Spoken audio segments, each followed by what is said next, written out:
At my grandson's birthday party, my seat was missing. My daughter-in-law said, "Oops, looks like we miscounted." Everyone laughed. No one defended me. I left quietly and simply canceled the checks. I'm glad to have you here. Follow my story until the end and comment the city you're watching from, so I can see how far my story has reached. I should have known something was wrong the moment I walked into that backyard. The decorations were perfect, blue and silver balloons tied to every chair, a superhero-themed cake that probably cost more than most people spend on groceries in a week, and tables arranged just so. Everything screamed expensive, which didn't surprise me since I'd been the one writing the checks. But as I approached the main table where the family was supposed to sit, my steps slowed. I counted the chairs once, then twice. 7 people, 6 chairs. "Grandma Harriet!" Byron came running toward me, his 8-year-old face bright with excitement. His Spider-Man costume was pristine, another thing I'd paid for without being asked. I hugged him tight, breathing in that sweet smell of childhood. But my eyes kept drifting back to that table. "Happy birthday, sweetheart," I whispered into his hair. "Are you having a good party?" "The best. Did you see the bounce house? And Mom got a magician coming later?" Of course she did. Nova never did anything halfway, especially when someone else was footing the bill. "Harriet, you made it!" My daughter-in-law's voice was honey-sweet, but there was something underneath it I couldn't quite place. Nova glided over in her designer dress, the one I'd seen her charge to the credit card I helped pay off last month. Her smile was perfect, practiced. "We're so glad you're here." I gestured toward the table. "Where should I sit?" Nova's eyes followed my gaze, and for just a split second, I saw something flicker across her face. "Satisfaction?" Then she gasped, pressing her manicured hand to her chest. "Oh my goodness, I'm so embarrassed. We must have miscounted when we set up." The words hung in the air, miscounted, as if I were some last-minute addition, an afterthought they'd forgotten to plan for. "It's fine," I heard myself say, though my chest was beginning to feel tight. "I can grab a chair from—" No, don't be silly." Nova waved her hand dismissively. "There are plenty of seats at the other tables. You'll be more comfortable there anyway. Closer to the bar." She laughed, and a few of the other adults chuckled along. My son David appeared at her elbow, his arm sliding around her waist in that automatic way married couples do. He looked at the table, then at me, and I waited for him to say something, to ask why his mother didn't have a seat with the family. Instead, he smiled apologetically. "Sorry, Mom." You know how party planning gets crazy. Nova's been so stressed trying to make everything perfect for Byron. Stressed. Planning a party with my money had stressed her. I stood there for what felt like an eternity but was probably only seconds. The other guests were arriving, parents I didn't know dropping off children who would eat cake I'd paid for, while the birthday boy's grandmother was relegated to sitting with strangers. "Of course," I said quietly. "I understand." But I didn't understand. Not really. What I understood was that this wasn't an accident. The chairs had been counted carefully. 6 for the people who mattered, none for the woman who made it all possible. I made my way to one of the smaller tables, setting my purse down next to a woman I'd never met. She smiled politely and went back to scrolling through her phone. Around me, the party swirled on. Children shrieked with delight on the bounce house, adults clustered in groups, wine glasses in hand, chatting about soccer schedules and vacation plans. From my seat, I could see the family table clearly. Nova held court at the center, gesturing animatedly as she told some story that had everyone laughing. David nodded along, completely absorbed in his wife's performance.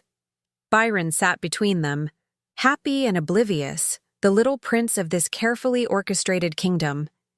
And I sat alone, watching it all from the outside. My phone was heavy in my purse. I pulled it out, my fingers trembling slightly as I opened my banking app. The automatic transfers glowed on the screen like accusations.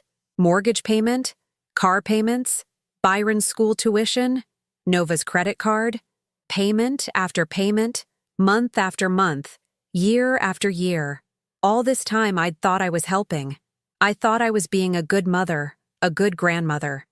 I thought my money was buying me a place in this family. Instead, it had bought me invisibility. The magician arrived to thunderous applause from the children. As he set up his equipment, Nova stood and clinked her wine glass with a fork. "Everyone, can I have your attention? I just want to thank you all for being here to celebrate our Byron's special day. This party wouldn't have been possible without—" She paused, her eyes scanning the crowd until they found mine. The smile never wavered. "Without all the love and support from family and friends." Love and support. Not a word about who had actually made it possible. I sat through the magic show, through the cake cutting, through the endless rounds of happy birthday. I watched my grandson blow out his candles and make a wish, probably for more toys or video games, things that money could buy. When the party finally wound down and parents began collecting their sugar-high children, I approached Byron to say goodbye. He hugged me fiercely, chocolate frosting still smeared on his cheek. "Thank you for my present, Grandma. I love the Lego set." "You're welcome, baby." I kissed the top of his head, breathing him in one more time. Then I looked up to find Nova watching us, her expression unreadable. "Thanks for coming, Harriet," she said, her voice perfectly cordial. "I'm sorry about the seating mix-up." Mix-up. The word tasted bitter in my mouth. I drove home in silence, my mind replaying every moment of the afternoon. By the time I pulled into my driveway, a strange calm had settled over me. I wasn't angry anymore. I wasn't hurt. I was done. Inside my house, I sat at my kitchen table with my laptop and began scrolling through my bank account. Transfer after transfer. Payment after payment. Thousands of dollars flowing out every month to support a family that couldn't be bothered to save me a chair. I started with the mortgage payment. Canceled. Then the car payments. Canceled. One by one, I methodically deleted every automatic transfer. Every recurring payment, every financial tie that bound me to people who saw me as nothing more than an open checkbook. When I was finished, I closed the laptop and sat back in my chair.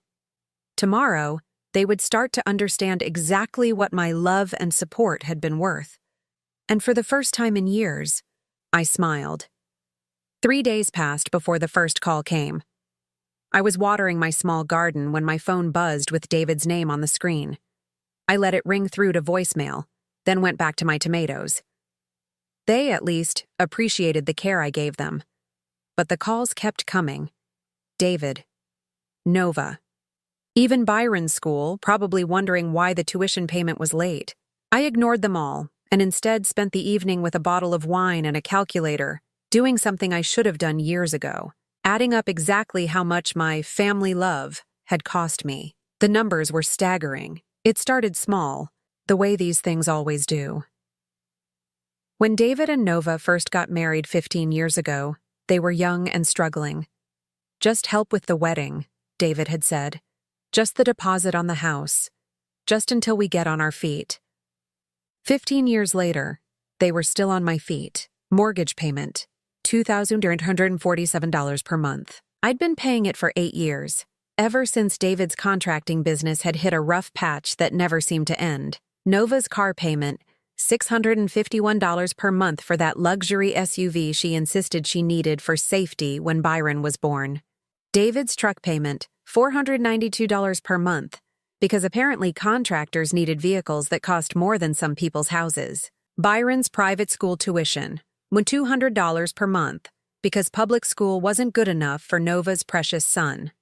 Utilities for their house, $300–400 per month, depending on how much Nova ran the air conditioning. Insurance payments, another $400 per month covering their cars and house.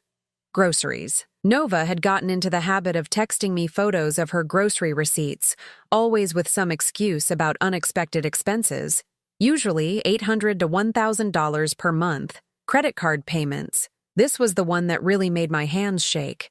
Nova's shopping habits had racked up debt that I'd been quietly paying down for years.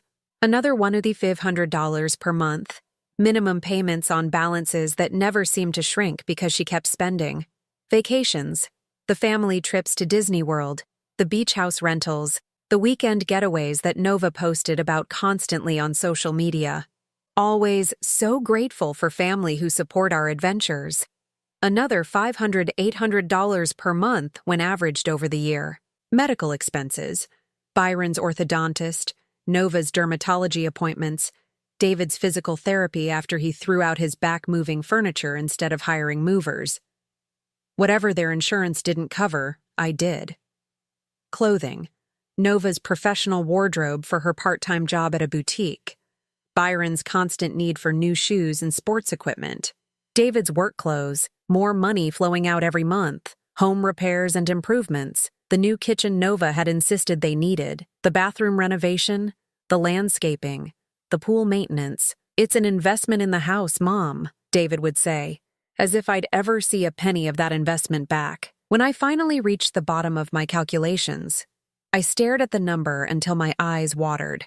Over the past 5 years alone, I had given them $387,000, nearly $400,000 of my late husband's life insurance, my savings, my retirement fund. For what? To sit alone at a stranger's table while they laughed with their friends? I poured another glass of wine and kept digging. There were the smaller things, too, the ones that added up without me really noticing. Birthday gifts that cost hundreds because Nova would hint about what Byron really wanted. Christmas presents that grew more expensive each year. Easter baskets that looked like toy store explosions. Halloween costumes that cost more than most people's monthly grocery budget. Then there were Nova's emergencies. The time her laptop died and she needed a new one immediately for work. The time their water heater broke and couldn't wait for a repair estimate. The time Byron needed surgery for a broken arm and they were short on their insurance deductible. Always urgent, always necessary, always paid for by Grandma Harriet. I thought about my friends at the senior center, women my age who talked about budgeting their medications and choosing between heating and groceries.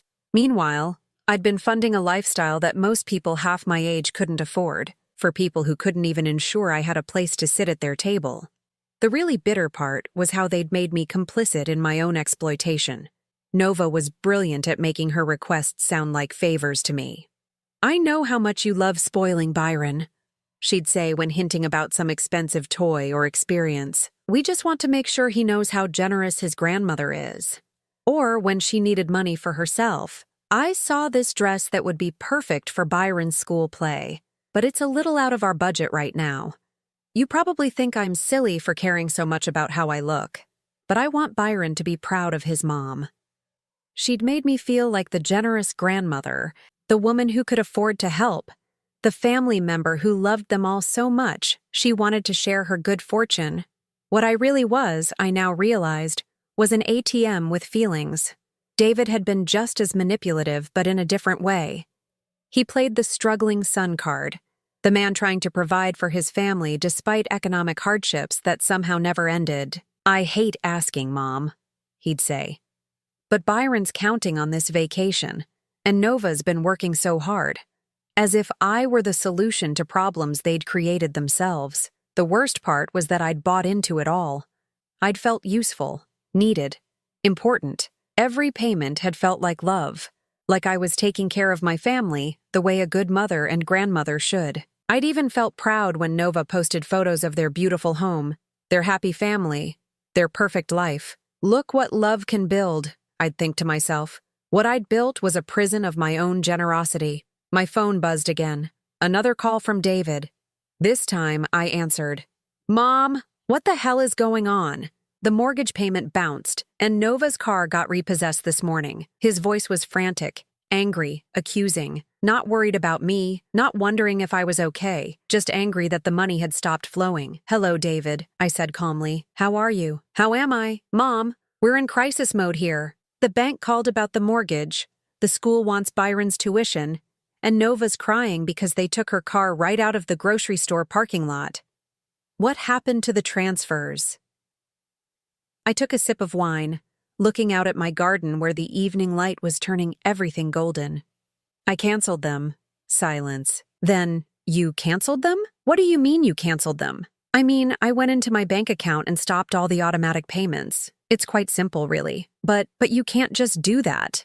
We depend on that money." And there it was, the truth he'd never said out loud before. "We depend on that money." "I know you do," I said quietly. "That's the problem. Mom, look. If this is about the seating thing at Byron's party, Nova explained that was just a mistake. She feels terrible about it. A mistake. Even now he was lying to protect her. Or maybe he'd actually convinced himself it was true. This isn't about one party. David, this is about the fact that you've both become so comfortable taking my money that you've forgotten I'm a person, not a bank account. That's not fair, Mom. We appreciate everything you do. Do you? I interrupted. Because from where I sit, I'm only valuable when I'm useful. When did you last call me just to see how I was doing? When did you last invite me over for dinner that you paid for? When did you last treat me like your mother instead of your financial advisor? He was quiet for a long moment. Then, Mom, you're being dramatic. We love you. You know that. But you can't just cut us off like this. We have obligations, responsibilities. So do I said. And my first responsibility is to myself. I hung up before he could respond. Within minutes, my phone was buzzing with text messages. Nova had joined the conversation now, and her messages were less diplomatic than David's call had been. Harriet, I don't know what's gotten into you, but this is cruel and unfair. Byron is going to suffer because of your selfishness. We never asked you to help us. You offered. You can't just change your mind and destroy our lives. I'm calling your doctor. This isn't normal behavior. You're not thinking clearly. I read each message with growing amazement. In Nova's mind, I was the one being unreasonable. I was the one being cruel. After years of taking my money and treating me like a second-class family member, she genuinely believed she was the victim here. But it was her last message that made me laugh out loud. What are we supposed to tell Byron when we have to take him out of his school and sell the house? What were they supposed to tell Byron? Maybe they could start with the truth. That they'd lived beyond their means for years, funded by a grandmother they'd taken for granted until the money dried up. Or maybe they could tell him that actions have consequences, and that treating people badly eventually catches up with you. As I got ready for bed that night, I felt something I hadn't experienced in years: peace. For the first time in decades, I wasn't worried about anyone else's problems, anyone else's needs, anyone else's crises. Tomorrow, I knew, they'd escalate. Nova would probably show up at my door. David would keep calling. They'd try guilt, anger, manipulation, every tool they'd used successfully for years. But I wasn't the same woman who'd left Byron's party 3 days ago. That woman had been desperate to belong, willing to pay any price for a place in her family. This woman? This woman had learned the difference between being loved and being used. And she was never going back. Nova arrived at my door exactly 1 week after I'd canceled the payments. I watched through my living room window as she sat in a taxi. Apparently, she hadn't managed to get another car yet, taking several deep breaths before stepping out. She'd dressed for battle. The black dress that always made her look serious and responsible, minimal makeup to appear vulnerable, and her hair pulled back in a way that screamed, "I'm a struggling mother." I let her knock 3 times before I answered. When I opened the door, her face immediately crumpled into what I'd learned to recognize as her performance tears, the ones that came on command whenever she needed something. "Harriet, thank God you're home. We need to talk." I didn't invite her in. Instead, I stepped out onto my front porch, crossing my arms as I faced her. "What can I do for you, Nova?" The question seemed to throw her off balance. She'd probably expected me to usher her inside, offer her tea, ask what was wrong. That's what the old Harriet would have done. "What can you do for me?" she repeated, her voice rising with indignation.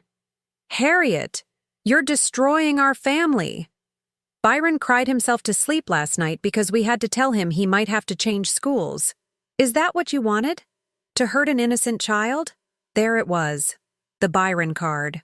She'd always known exactly which buttons to push, and my grandson had always been her most effective weapon. "What I want," I said calmly, "is for you and David to take responsibility for your own lives." Nova's face flushed red. "Responsibility? We've been working our asses off trying to build a life for our son. You think this has been easy for us? Asking for help? You think we enjoyed having to depend on you?" The lie was so brazen it took my breath away. "You enjoyed it enough to do it for 15 years. We didn't have a choice," she screamed, and I noticed my neighbor, Mrs. Patterson, pause while getting her mail, clearly listening. Nova noticed too and lowered her voice, but the venom remained. "David's business has been struggling since the recession. I've been working part-time so I could be there for Byron. We've been doing our best with what we have. And what you have, I said quietly, has always included my money. So much so that you forgot it wasn't actually yours. Nova's mask finally slipped completely. You offered. Every single time you offered. You said you wanted to help. You said you loved taking care of your family. Don't act like we forced you. She was right, of course. I had offered.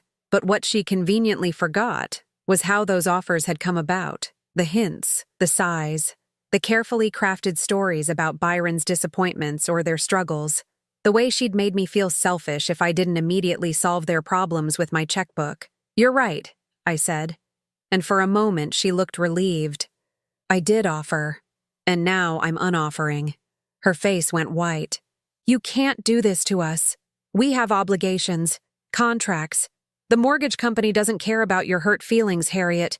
They want their money. Then you'd better figure out how to give it to them. With what? She shrieked, abandoning all pretense of control. David's barely making enough to cover groceries. And my job pays peanuts. You know our situation? You've always known our situation. And there was the crux of it. I had always known their situation, which was that they'd built a lifestyle they couldn't afford and expected me to fund it indefinitely. They'd never even tried to live within their means because they'd never had to. Maybe you should get a better job, I suggested. Maybe David should expand his business or find additional work. Maybe you should move to a house you can actually afford. Nova stared at me like I'd suggested they move to Mars. We can't just uproot Byron. His whole life is here, his school, his friends, his activities. And David can't just magically make more money appear. But I can, I asked. Is that it, Nova? David can't make more money, but Grandma Harriet can just keep writing checks forever? That's different. You're retired, you don't have the same pressures we do. Your house is paid off, you don't have a child to think about.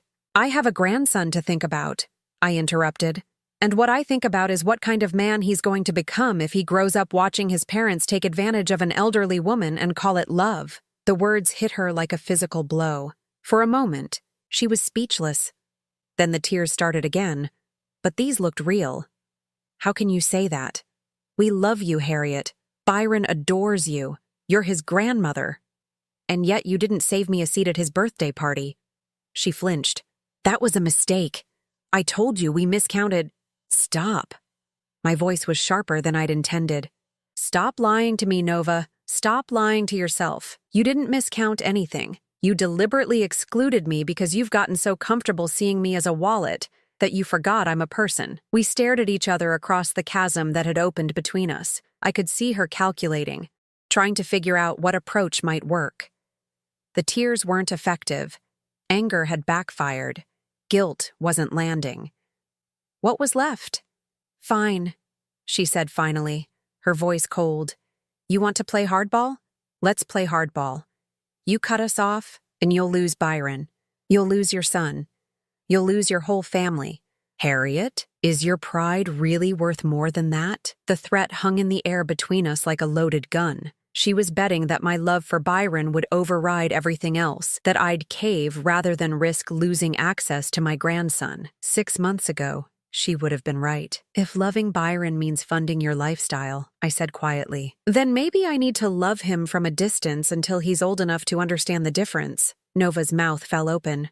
She'd played her ace, and I'd called her bluff. You're going to regret this, she said, backing toward the taxi. You're going to regret this so much.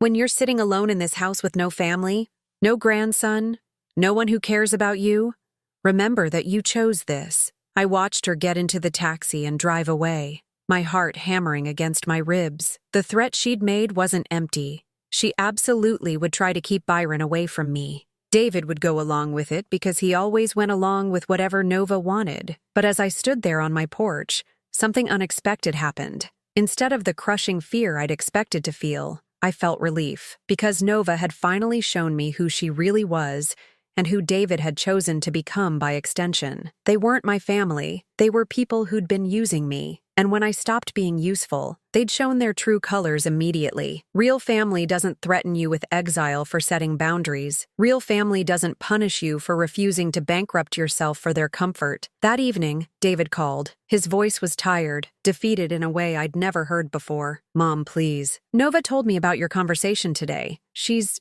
really upset. I imagine she is. Look, I know things got heated, but we need to work this out. For Byron's sake, if nothing else. What exactly do you want to work out, David? I want my family back together. I want you to be part of Byron's life. I want us to find a way forward." For a moment, hope flickered in my chest. Maybe David was different from Nova. Maybe he could see past the money to what really mattered. "What does that look like to you?" I asked carefully. "Well, obviously we can't just go back to the way things were, but maybe we could work out some kind of arrangement. Maybe you could help with just the essential things, the mortgage, Byron's school. We could cut back on everything else." The hope died as quickly as it had appeared. Even now, even after everything, he was still asking for my money. A reduced amount maybe, but he was still asking. "David," I said softly, "do you understand what happened at Byron's party? It was a misunderstanding." "No, it wasn't.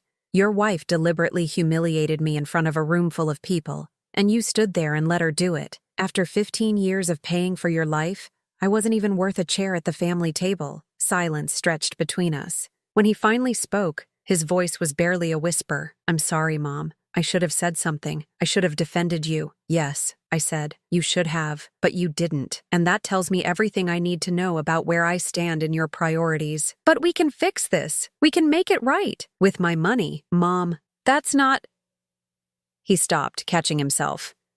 "It's not just about the money, isn't it? Because every solution you've proposed involves me continuing to pay for your lifestyle." I could hear Nova in the background, her voice sharp and urgent, though I couldn't make out the words. "I have to go," David said abruptly. "But Mom, please think about what you're doing. Please think about Byron." The line went dead. I sat in my kitchen, staring at my phone, and realized something that should have terrified me but somehow didn't. I might never see my grandson again, but I also realized something else. I'd rather lose a family that only valued me for my money than keep paying for the privilege of being treated like garbage. For the first time in 15 years, I was free. And freedom, it turned out, was worth more than all the money I'd ever given them. The silence started immediately. Not the peaceful kind of silence I'd been craving, but the deliberate, punishing kind that felt like being erased from existence.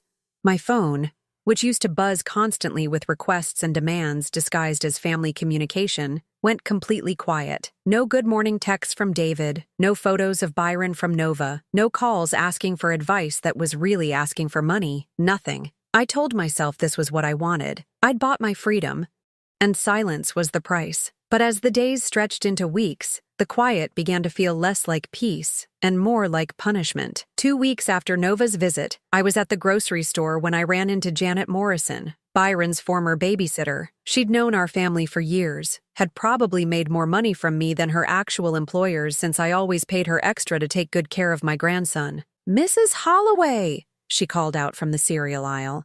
"I haven't seen you in forever. How's little Byron doing?" The question hit me like a physical blow. How was Byron? I had no idea. He's doing well," I managed.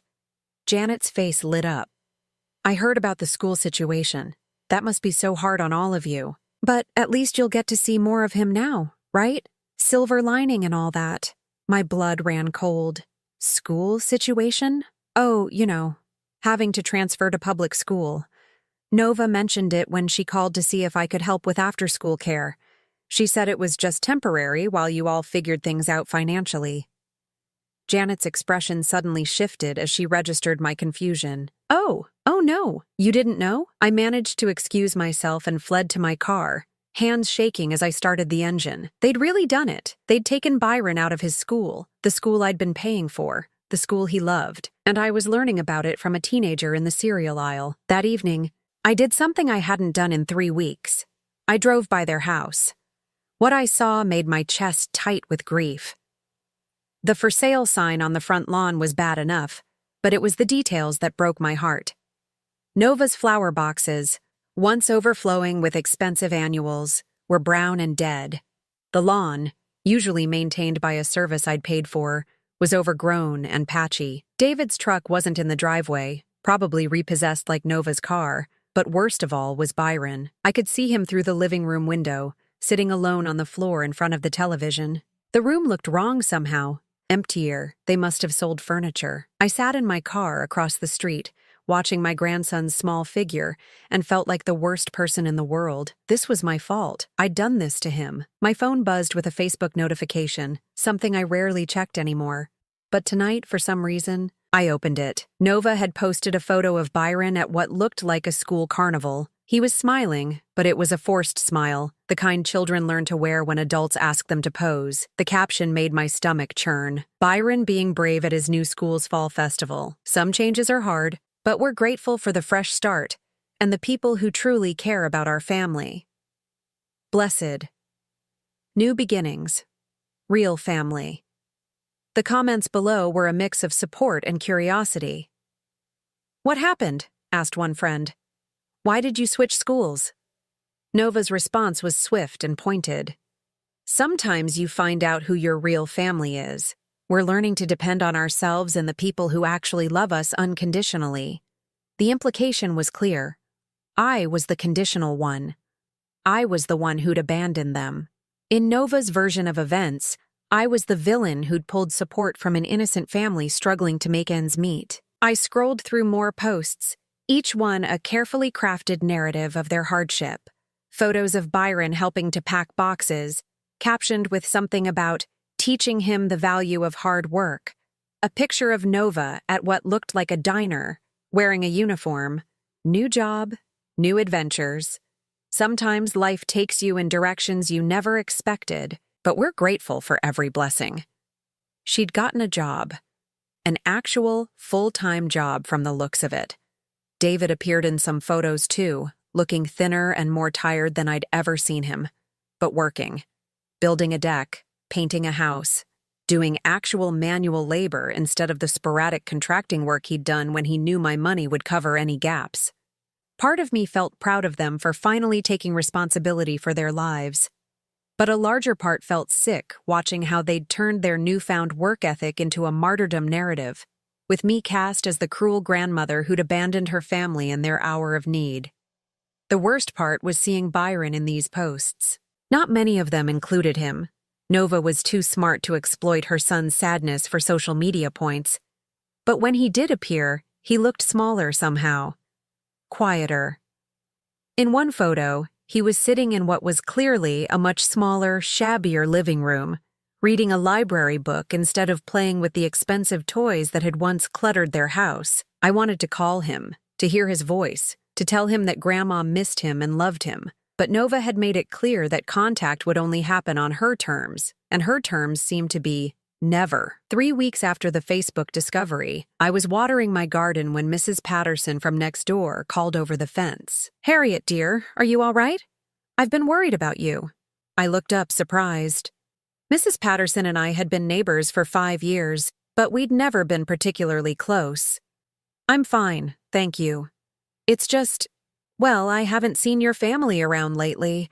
That sweet little boy who used to help you with your flowers. Is everything okay?" The kindness in her voice nearly undid me. "We're taking a break from each other," I managed. She nodded knowingly. "Family can be complicated. My daughter and I went through a rough patch a few years back. Sometimes space is healthy, even when it hurts." "How long were you taking space?" "About 6 months. Longest 6 months of my life, but we needed it. Sometimes you have to lose people to realize what you actually mean to each other." That night, I lay in bed thinking about Mrs. Patterson's words. 6 months. Could I survive 6 months of this silence? What if it lasted longer? What if Byron forgot about me entirely?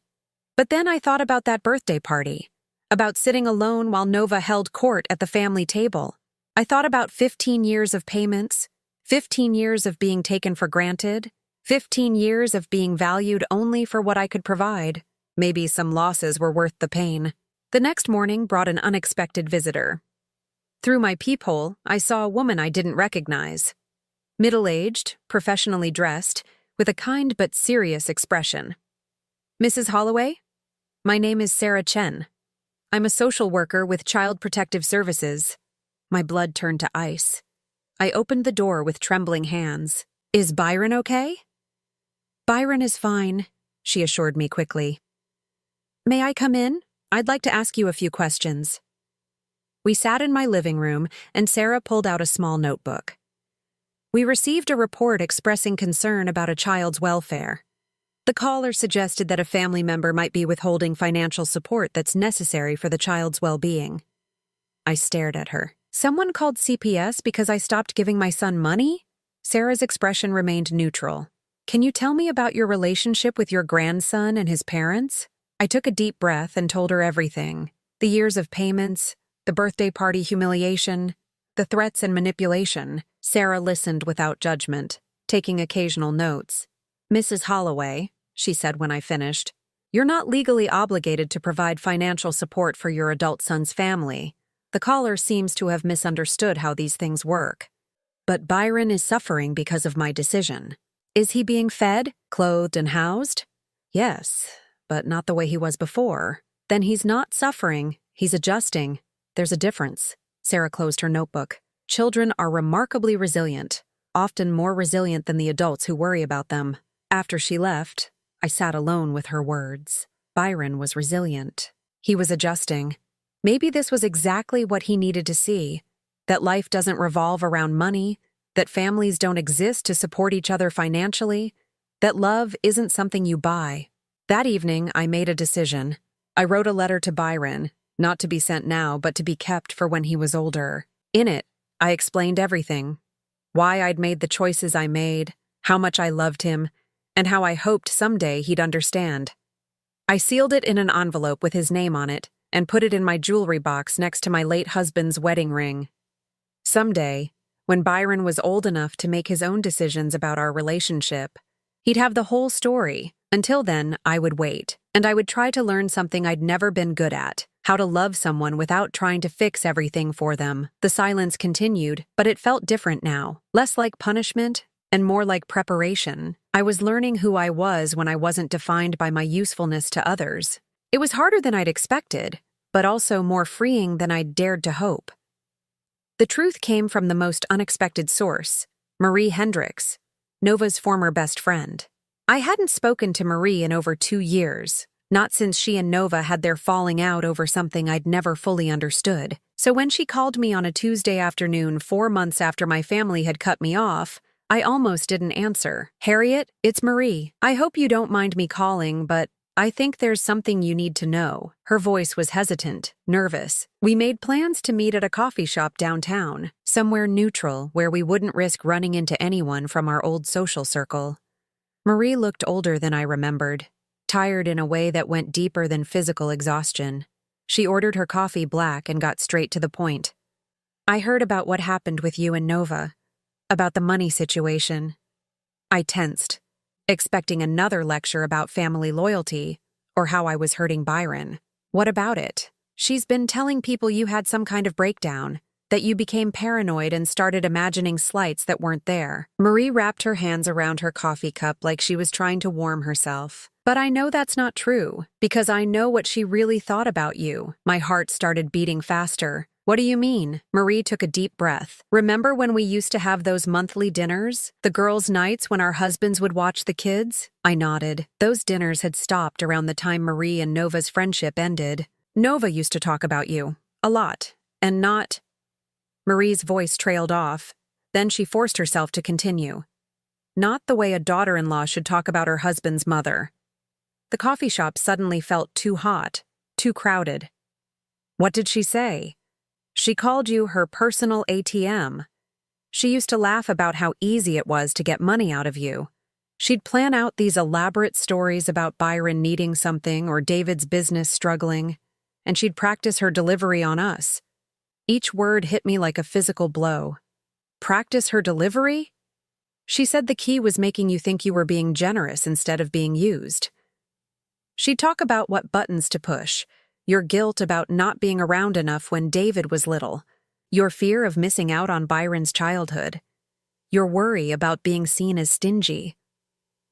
I thought about all those conversations over the years, all those carefully worded requests that had made me feel like such a loving grandmother. The way Nova would mention Byron's disappointment about some toy or experience, then quickly add, "But we understand if it's not in the budget," knowing full well that I'd immediately offer to cover it. "There's more," Marie said quietly. "She used to complain about having to include you in family events. She said David insisted on inviting you to things, but she wished you'd just send a check and stay home." The birthday party. It all made sense now. Nova hadn't forgotten to include me by accident.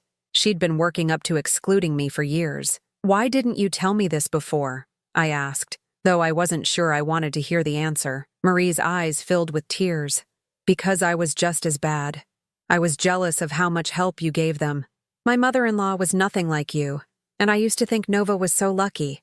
I convinced myself she was just venting, that she didn't really mean it. What changed your mind? She tried to get me to lend them money. After you cut them off, she came to me with this sob story about how you'd had a mental breakdown and abandoned them.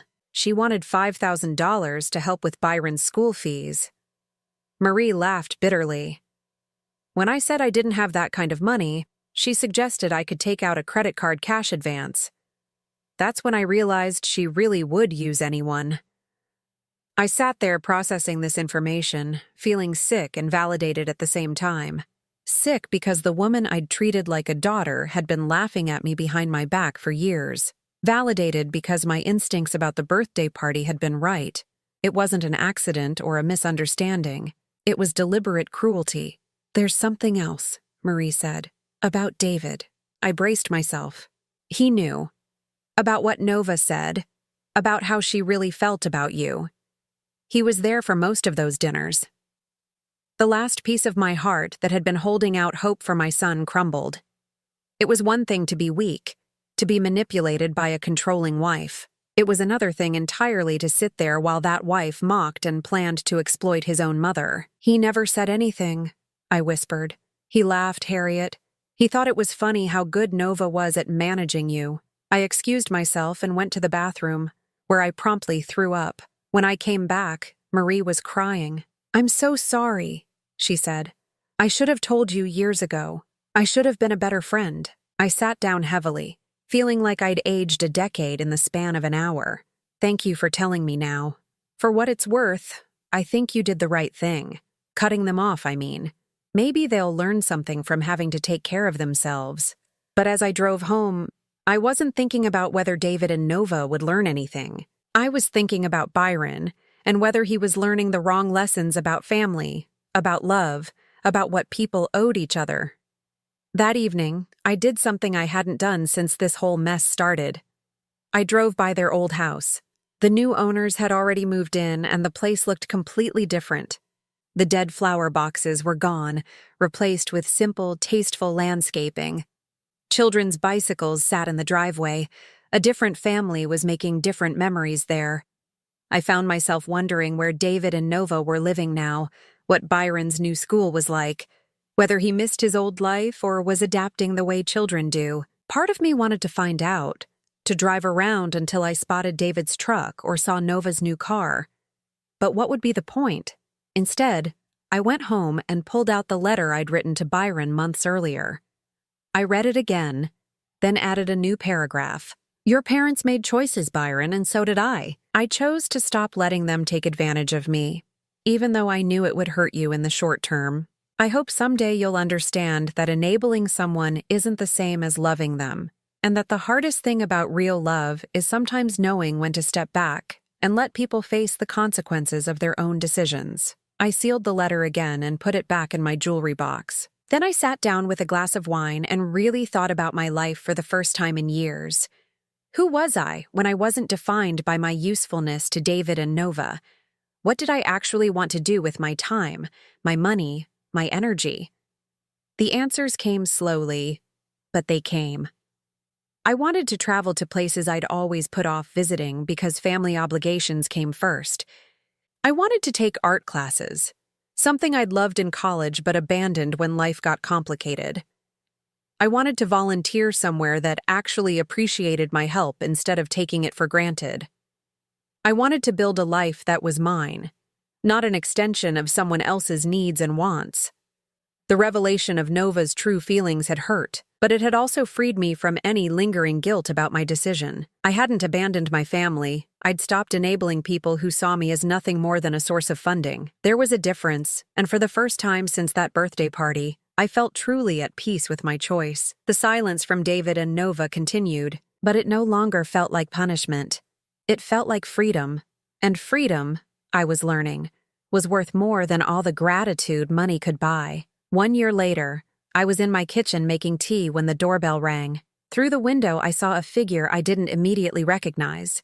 A thin boy with unruly brown hair, shifting nervously from foot to foot on my front porch. It took me a moment to realize it was Byron. He'd grown at least 3 inches, and there was something different about his face. Less round, more serious. He looked like a child who'd learned things he shouldn't have had to learn yet. My hands shook as I opened the door. "Byron?" "Hi, Grandma." His voice was quieter than I remembered, more careful. "Dad said I could come see you if I wanted to. He's waiting in the car." I looked past him and saw David's truck parked at the curb. David himself sat behind the wheel, staring straight ahead. He didn't wave or acknowledge me, but he'd brought Byron here. That had to mean something. "Would you like to come in?" I asked, stepping aside. Byron nodded and followed me into the living room. He perched on the edge of the couch like he was ready to run at any moment, and my heart broke a little at how uncertain he seemed. "How are you, sweetheart?" "I'm okay." The automatic response of a child who'd learned not to complain. "I like my new school. It's smaller than my old one, but it's okay." "And your mom and dad?" Byron's expression shuddered slightly. "They're okay too. Dad works a lot now. Mom works at a restaurant. She's really tired all the time." I wanted to ask a million questions, but something about Byron's careful answers warned me to go slow. Instead, I said, "Are you hungry? I could make you a sandwich." A ghost of a smile crossed his face. "Do you still have those cookies? The ones with the chocolate chips?" "I think I can find some." I'd actually baked a batch just last week, hoping foolishly that somehow Byron might show up to eat them. In the kitchen, as I arranged cookies on a plate, Byron wandered around my house like he was reacquainting himself with a place from a dream. He stopped in front of my refrigerator, where I used to display all his school pictures and artwork. "You took them down," he said quietly. "The photos. I'd packed them away months ago because looking at them hurt too much. I thought you might not want me to have them anymore."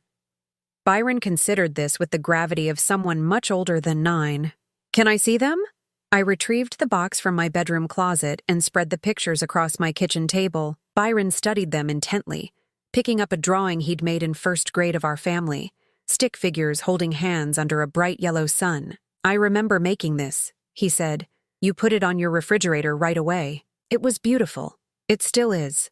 Byron set the drawing down and looked at me directly for the first time since he'd arrived. "Mom says you stopped loving us." The words hit me like a physical blow. I sat down across from him, choosing my response carefully. "What do you think?" "I think—" Byron paused, biting his lip the way he always did when he was thinking hard. "I think maybe you just got tired of being sad."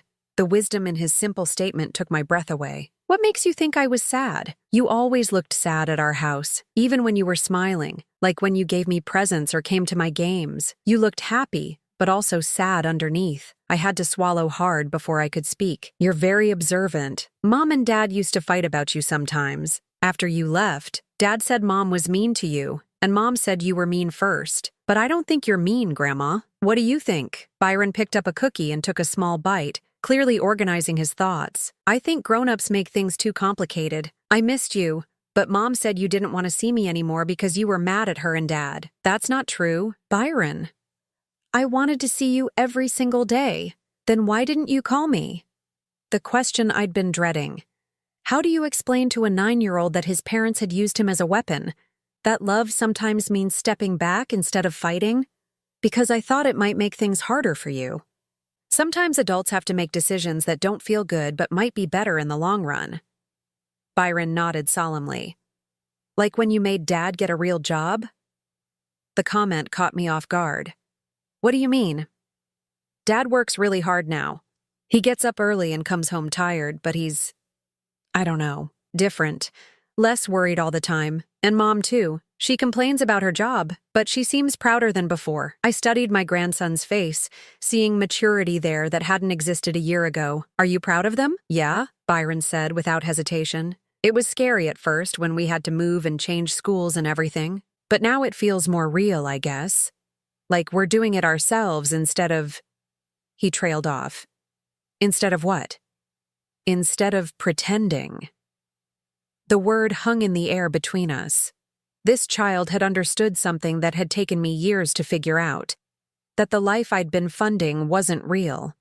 It was a performance, a beautiful illusion built on someone else's foundation. Byron, I said carefully, do you understand why I stopped helping with money? He nodded. Because they were being mean to you, and because they needed to learn how to take care of themselves. Are you angry with me? Byron considered this seriously. I was at first. I missed my old room and my old school and having money for things I wanted, but then I realized I still had everything important. Like what? Like Mom and Dad, and my friends. I made new ones, and books from the library instead of always buying new ones, and… He smiled shyly. And now I'm here with you. I reached across the table and took his small hand in mine. I missed you so much. I missed you too. That's why I asked Dad if I could come see you. You asked him? Last week.